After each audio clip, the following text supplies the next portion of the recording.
तकनीक और पूंजी ने कैसे मानवीय रिश्ते को का क्षरण किया है या मानवीय रिश्ते को कैसे खरोचा, उस खरोच के जो अक्स हैं वो इस कविता संकलन में मौजूद हैं। या कोरोना महामारी की जो त्रासदी है, जो बड़ी भीषण विपदा आई थी, उसके बीच जो मानवीय जीवन अस्त व्यस्त हुआ, जिस तरह से इस महामारी ने हमारे मानवीय संबंधों तक को छत विक्षत कर दिया, उस पूरे जो है दर्द पर, उस पूरी वेदना पर कविताएं हैं। और साथ ही साथ ये उस तरह की कविताएं और ज्यादा ताकतवर इसलिए हो गई हैं क्योंकि उसमें सत्ता की जो क्रूरता है वह महामारी की मां के साथ नथी है, भूली मिली। यह भी श्रीप्रकाश शुक्ल मैंने इस भाव को की कविताएं सत्ता की क्रूरता को बराबर दर्ज करती हैं। और साथ ही साथ प्रकृति से उम्मीदी की बड़ी कविताएं इसमें हैं, व्यवस्था विरोध की कविताएं हैं, सांप्रदायिकता और युद्ध पर भी कविताएं हैं। लेकिन इन सारी इस पूरे अलग अलग भावों की कविताओं के बीच जो मुझे समझ में आता है कि इस कविता संकलन का जो अस्थायी भाव है, यानी जो केंद्रीय बात है, और या आप कभी कह सकते हैं कि ऊपर से देखने में यह त्रासदियों या त्रासदी की उस पीड़ा पर लिखा गया संकलन लगता है, लेकिन इसके गहरे जो राजनीति है वह दरअसल इस संकलन का केंद्रीय भाव है और वह राजनीति और कुछ नहीं। जैसा कि मुझसे पहले बोलते हुए कई साथियों ने, जूही ने भी और उमेश सर ने भी यह रेखांकित किया कि दरअसल इस संकलन में अभिव्यक्ति की आजादी और चुप्पियों के खिलाफ एक खास तरह की मुहिम रचनाकार ने छेड़ा है। यह जो है माने कम, जैसे अभी उमेश सर कह रहे थे कि वह कैसी संवेदना की बात आप कह रहे हैं, इसको टार्चर्ड सेंसिटिविटी की बात वो कर रहे थे, तो बिल्कुल ठीक बात है। वो माने महामारी या जीवन की तमाम अभावग्रस्तता और तमाम जो चुनौतियां हैं उसके बीच जो सत्ता की क्रूरता और उसकी जो उसका जो जन व्यक्तियों पर, जन सरोकारों पर उसका हमला है, उन सारी चीजों के बीच एक कवि, एक रचनाकार की संवेदनाएं अनाहत कैसे रह सकती है? अनाहत नहीं रह सकती, वह तो टेम्पर्ड होगी या किसी भी तरह से उस पर वो चीजें चोटिल होंगी। तो ये बात महत्वपूर्ण है कि इस पूरी और यही मैं यूं ही नहीं कह रहा हूं, आप गौर करेंगे तो इस कविता संकलन की जो पहली कविता है वह है यह कैसा समय है। पहली कविता यह कैसा समय है जो सीधे तौर पर हमारे चुप्पियों के शोर को, बोलने को वे रोक सकते हैं, हमारे प्रदर्शन को भी वे नष्ट कर सकते हैं, लेकिन हमारे सोचने का वे क्या करेंगे। मित्रों, यानी चुप्पियों के विरुद्ध एक खास तरह के प्रतिरोध की आंच से ये संकलन शुरू होता है। और ये कविता संकलन की जो अंतिम कविता है वो है कचकचिया, और कचकचिया में गुलमोहर खिलखिला रहा है, कचकचिया घोषणा बोल रही है और कई आवाजें सुन रही है।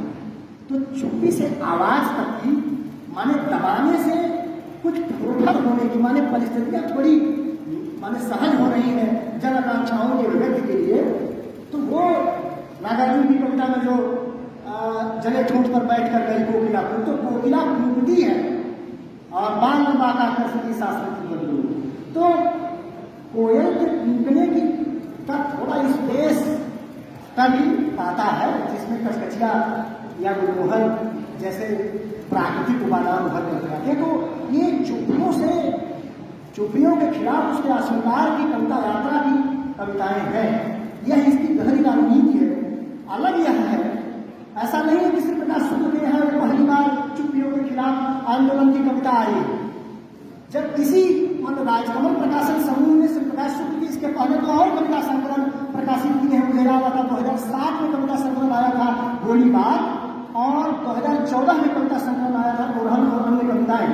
ओरहन और अन्य कविताएं में एक कविता ही है कि चिपचिपाती हुई हथेलियों से ज्यादा भरोसे की होती है कहीं की मुठियां।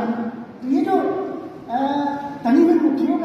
का स्वर है, या उसी अस्वीकार और उसी चुप्पी के खिलाफ अभिव्यक्ति और बोलने और कहने के उस स्पेस की मुहिम की मांग करने वाली कविता को समझना है। लेकिन 12वीं सदी में आकर वो अलग कैसे है? मैं ये कह रहा था कि बोली बात या इसके पहले की जो संकलन है, यानी ओरहन और क्षीर सागर में नींद तक, श्री प्रकाश शुक्ल के यहाँ जो प्रतिरोध है, यानी कि यह जो बोलने के पक्ष में उनकी आवाज है, वह दरअसल ओरहन और आक्रोश की जमीन पर है। लेकिन इस संकलन में आकर वह प्रतिरोध करुणा की जमीन पर चलता है। और ध्यान दीजिए कि करुणा की जो जमीन है, जैसे ही आक्रोश या प्रतिरोध करुणा से जाकर जुड़ता है, उसमें संवेदना भावना की जुड़ने के साथ वह और अधिक मानवीय हो जाता है और वह ज्यादा ताकतवर होकर उठता है। गुस्सा और करुणा, प्रतिरोध और करुणा जब मिलता है तो बहुत ताकतवर हो जाता है। ये संकलन इस मामले में पिछले संकलनों से, यानी कि कविता संकलनों से आगे बढ़ जाता है अपनी प्रतिरोध की इस जो है धारा में। जैसे इस संकलन में बच्चा कविता है, जिसमें बच्चे की चुप और उसकी खिलखिलाहट। साथियों, ये बच्चा कविता वही कविता है जो कोरोना में भयानक विस्थापन के दौर में, जब महानगरों से गांवों की तरफ बहुत बड़ा जनसैलाब कामगार, मजदूर और निचले तबके के लोगों का, हाशिए के लोगों का जब विस्थापन अपने घरों की ओर हो रहा था, जिसमें से प्रकाश शुक्ल ने कविता लिखी है इसी संकलन में, लौटना अब जाना खतरनाक विदा नहीं है, अब लौटना ज्यादा खतरनाक हो गया है। यह उसी संदर्भ पर है। उस संदर्भ पर आप सबने मीडिया में, अखबारों में यह खबर पड़ी होगी कि एक अटैची पर एक बच्चा ऐसे लेटा हुआ है, छोटा बच्चा 6-7 साल का, और उसकी माँ उस अटैची में लगी जो घड़ारी है उसके सहारे उसको खींचे चली जा रही है। उस पर वो बच्चा कविता है, उस संवेदना पर वो बच्चा कविता है, जिसमें बच्चे की चुप्पी और बच्चे की जो स्वाभाविक खिलखिलाहट है, उसके बीच जो दूरी आ गई, जो स्पेस है, जो त्रासदी और व्यवस्था की रेत भर गई है, दोनों एक साथ जुड़ गए। चुप्पी को उसकी खिलखिलाहट खंडित नहीं कर पा रही, वो जो घुटन है। इसीलिए मैं कहता हूँ कि श्री प्रकाश शुक्ल का यह जो कविता संकलन है, यह बड़ी भाव विभोरता का कविता संकलन। उसमें कई बार ऐसा लगता है कि कभी बहुत भावुक होकर भाव विभोर हो रहा है, माने वो आर्त हो जाता है, जैसे विनय पत्रिका में या जो है हनुमान बाहु में तुलसी हो जाते हैं। और फिर बात कह रहे थे उमेश सर की, कहीं कहीं ऐसा लगता है कि जैसे अपने अभिव्यक्ति का गला दबा रहा हो। कर अभिव्यक्ति का गला हो सकता है दबा भी रहा हो, और बिल्कुल ठीक कह रहे थे उसका कारण हमारे समय की परिस्थितियां, हमारे समय का जो कवि पर दबाव, वह दबाव निश्चित रूप से उसकी अभिव्यक्ति पर, उसके शिल्प पर, उसके कहन की शैली पर पड़ेगा ही पड़ेगा। यही तो कविता के समाजशास्त्रीय अध्ययन है। तो बहुत ठीक बात सर कह रहे हैं, पूरी तरह से सहमत हूँ। दोस्तों, इसके अलावा भी चुप्पी पर कई कविताएं सीधे तौर पर इस संकलन में है। चुप्पी के खिलाफ, भविष्य, हत्या, लेकिन ऐसी तमाम कविताएं हैं जो चुप्पी के खिलाफ लिखी गई। हालांकि आज मैं बोलना चाहता था कोरोना संबंधी जो इस संकलन कविताएं हैं उनको केंद्र में रखकर भी बात मैं कहना चाह रहा था। कोरोना सबसे ज़्यादा कविताएं कोरोना और उससे जोड़ करके इस संकलन में हैं। और जैसा कि आप जानते हैं कि सबने महामारी और कविता जैसा एक सैद्धांतिक और आलोचना की किताब भी लिखी, जिसमें उन्होंने कोरोजीवी और कोरोजई जैसे पद दिए। और यानी कि कोरोना काल में जो रचनाधर्मिता रही है हिंदी जगत की या दूसरी भाषाओं की, यानी जिसको पेंडेमिक पोएट्री भी कहा गया, दुनिया में इस तरह की चीज़ें आई, तो उसके दरमियान जो कविताएं श्री प्रकाश शुक्ल ने लिखी हैं, वह कैसे ऊपर से, माने कोरोना महामारी की त्रासदी की कविताएं हैं, लेकिन भीतर भीतर वो गहरे तौर पर व्यवस्था विरोध की गहरी राजनीतिक कविताएं भी। जैसे मैं नाम पढ़ना चाहूँगा कि कचकचिया, बहुत मृत्यु बहुत जीवन की शुरुआत है, आदमी जहाँ कैद है, बच्चा, कोयलिया जल्दी टूटो न, गुलमोहर, उत्तर कोरोना, कोरोना में किचन, लौटना और गुरु के नाम, इंतजार, असहाय प्रार्थनाओं के दौर में। मैंने लगभग 12-13 कविताएं लिखी हैं जो सीधे तौर पर कोविड और उसके प्रभाव के ऊपर कविताएं लिखी थी। मैं इसमें सिर्फ 2 कविताओं पर अपनी बात रखकर आपको जो है अपनी बात में समाप्त करूँगा, जिसमें एक कविता जो सबसे ज़्यादा गाई गई और मेलोडी में वो कविता है, लयबद्ध है, कोयलिया जल्दी कूको। वो कविता पर उस कविता पर मैं बात इसलिए करना चाहता हूँ क्योंकि जो कविताएं अक्सर गीत संगीत में या गेय हो जाती हैं और उनकी तमाम प्रस्तुतियाँ इस तरह की होती हैं तो गंभीर आलोचना उन पर छूट है। ऐसा लगता है जैसे वो कविता सिर्फ गाने के लिए हो, लेकिन मैं जानबूझकर इसलिए उस कविता का चुनाव कर रहा हूँ जिससे सुधी समाज का ध्यान उधर जाए। जब कोयलिया जल्दी कुंकोना की पंक्तियाँ हम पढ़ते हैं, इस निर्जन में सब कुछ ठहरा बासी है सब फूल, सूख गई है मन की काया केवल हरे बबूल, कोयलिया जल्दी कुंकोना। इसमें फिर श्रमिक चल पड़े आहें भर के, श्रमिकों का भी संदर्भ है, घर की मालकिन का भी संदर्भ है। और दोस्तों इस कविता में केवल कोयल नहीं, इस कविता में गौरैया भी है, कुत्ता और बिल्ली भी। यानी इस कविता में माने 2 पंछी और 2 जंतु के भी नाम। और यह मैं जानबूझकर इसलिए कह रहा हूँ कि प्रकाश शुक्ल के यहाँ जैसे कचकचिया कविता है या और कई कविताएं हैं जिसमें चिड़िया चुरुम के तमाम पक्ष जो है या जो उसमें आते हैं। यह पर्यावरण और प्रकृति के साथ रचनाकार की जो परिवेशगत संलग्नता है उसका इसमें पता चलता है। और मैं आपका ध्यान खींचना चाहूँगा कि जब इस कविता को हम पढ़ते हैं तो उसकी जो पीड़ा है, उसकी जो त्रासदी है, उससे गुजरते हुए हमें निराला याद आते हैं। निराला की बड़ी प्रसिद्ध कविता है, स्नेह निर्जर बह गया रेत जो तन रह गया, आम की वह डाल जो सूखी थी कह रही है अब नहीं तुमकी प्यास की यहाँ आते। ऐसे कुछ पंक्ति है, अगर मैं ज़्यादा कुछ पंक्तियाँ कर रहा हूँ। अब आप गौर करें तो उस कविता में निराला पिक और सिखी को जब याद करते हैं, माने कोयल और मयूर, कोयल बसंत ऋतु का पंछी माना जाता है और वाचक है, और मयूर वर्षा है। तो कोयल और मयूर दोनों माने बसंत और वर्षा के जो है वाचक हैं और दोनों रचनात्मक ऋतुएं हैं। माने जब सब कुछ झड़ जाता है और नई कोपले फूटने का वक्त होता है तो बसंत है। और आप जानते हैं कि तमाम सूखे और जो है तमाम जो है शुष्कता और वीरानियत के बाद जब बरसात आती है तो नई भूमियाँ और नए चीज़ों को जो है हरा भरा होने का मौका मिलता है। इसीलिए तो महादेवी वर्मा ने कहा कि मैं नींद भरी दुख की बदली, कि मैं बरसूंगी तो दूसरों को पुनः उर्वर और कुछ पुनः होने का मौका प्रदान कर सकूंगी। तो ये कविताएं कैसे अपनी परंपरा से जुड़ती हैं, वहाँ भी आम है और यहाँ बबूल है, ये फर्क है। तो दोस्तों ये मैं इस कविता का जिक्र इसलिए किया क्योंकि कोरोना की महामारी पर प्रकाश शुक्ल ने इतनी कविताएं लिखी और एक पूरी श्रद्धांजलि की किताब लिखी। उसका फर्क ये पड़ा कि स्नेह निर्भर पा गया जैसी कविताएं, वैसी तमाम अन्य कविताओं का उदाहरण दे सकता हूँ जिनका पाठ और उसको पढ़ने का दृष्टिकोण बदला। इसीलिए हम लोग जब में पढ़ते थे तो आदरणीय एहसान हसन सर बैठे हुए हैं, राजेंद्र कुमार पढ़ाते हुए कहते थे कि जब राम की सती पूजा आई तो फिर तुलसीदास का रामचरितमानस का अर्थ वही नहीं रह गया जो पहले था।